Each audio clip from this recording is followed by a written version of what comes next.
యజ్ఞాగాది క్రతువులన్నీ కూడా బ్రాహ్మణోత్తములు చేస్తున్నారు. కానీ మానవులకు అటువంటి పుణ్య కార్యక్రమాలు ఏదైనా ఉంటే చెప్పమని చేసుకోవడానికి ఉంటే చెప్పమని ఆ యొక్క సూత అప్పుడు ఆ యొక్క సుతుడు అంటాడు కదా, ఏకదా నారదాయోగి పురాణంలో మధ్యలో బాగదా అన్నాడు. అంటే పూర్వకాలం ముందర ఇదే విధంగా నారద మహర్షి ముల్లోకాలన్నీ కూడా ప్రదక్షిణ గావిస్తూ ఉండగా ఆ భూలోకాన్ని చేరుకుంటాడు. అక్కడ మానవులు పడుతున్నటువంటి కష్టాలన్నింటినీ కూడా చూడలేక అక్కడ వైకుంఠంలో ఎవరు శంఖ చక్ర గద పద్మములతో అలంకృతుడైనటువంటి ఆ యొక్క విష్ణుమూర్తి దగ్గరికి వెళ్ళి పాదాభివందనాలు నమస్కారం చేసుకుని స్వామిని అడుగుతారు. స్వామి నేను ఇలా ముల్లోకాలన్నీ కూడా తిరుగుతూ మధ్యలోకానికి వెళ్ళినాడు.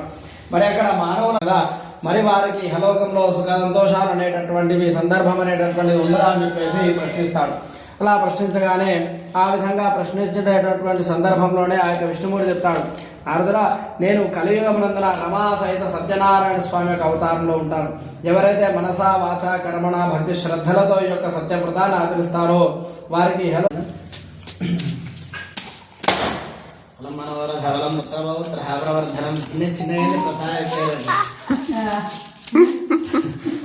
ఒక పవన్ తీసుకో. దేవాలయం ఏడికి పోవాలి? గీడు ఉంది కదా సార్, ఇది డేక్షలా ఉంది చూడు, అందిస్తారు. రైస్ కుక్కర్ కాదమ్మా. వారు వ్రతాన్నిందా కూడా చెప్పి వెళ్ళిపోతారు కాబట్టి ఆ సత్యనారాయణ కథను చేసుకుందామని సంకల్పం చేసుకుని భిక్షాటనకు వెళ్తాడు. అలా భిక్షాటనకు వెళ్ళగానే ఆ యొక్క భిక్షలో సత్యనారాయణ స్వామి నమస్కారం చేసుకుంటాడు. స్వామి ఈరోజు భిక్షాటనకు వెళ్తున్నాడు కాబట్టి భిక్షలో ఎటువంటి ధనము కానీ ద్రవ్యం కానీ ఏదొస్తే దాంతో వ్రతం చేస్తారని నమస్కారం చేస్తాడు. అలా నమస్కారం చేసిన తర్వాత ఎడమచేది పెళ్ళైన వాళ్ళు ఎడమచేది, పెళ్లి కాని కుడిచి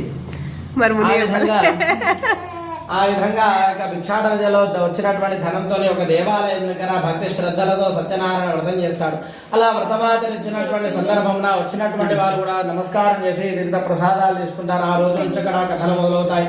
అలా కథలు చేసుకుంటూ ఆ యొక్క శతానందుడు ఉన్నత స్థాయికి చేరుకుంటాడు. చేరుకొని ఆ యొక్క కాశీనగరంలో ఒక గృహాన్ని ఇల్లుని కట్టుకొని ఇంట్లో కూడా ఆ యొక్క వ్రతం ఆచరిస్తూ ఉండగా ఒక కట్టెలమ్మవాడు ఆ యొక్క వాడిని చూస్తాడు. చూడు ఆ యొక్క కట్టెలమ్మవాడిని చూసి అంటాడు కదా, అరే యొక్క బ్రాహ్మణోత్తముడు ప్రతినిత్యం కూడా ఎన్నో ధర్మాది కార్యక్రమాలు చేస్తున్నాడు కదా, అటువంటి ఆ యొక్క వృద్ధ బ్రాహ్మణుడు జరిగినటువంటి విశేషం ఏమిటో తెలుసుకుందామని చెప్పేసి ఇంట్లోకి వెళ్తాడు. వెళ్ళగానే ఇంట్లో కూడా రమా యొక్క సత్యనారాయణ వ్రతం చేయడం చూసి ఆశ్చర్యపడిపోతాడు.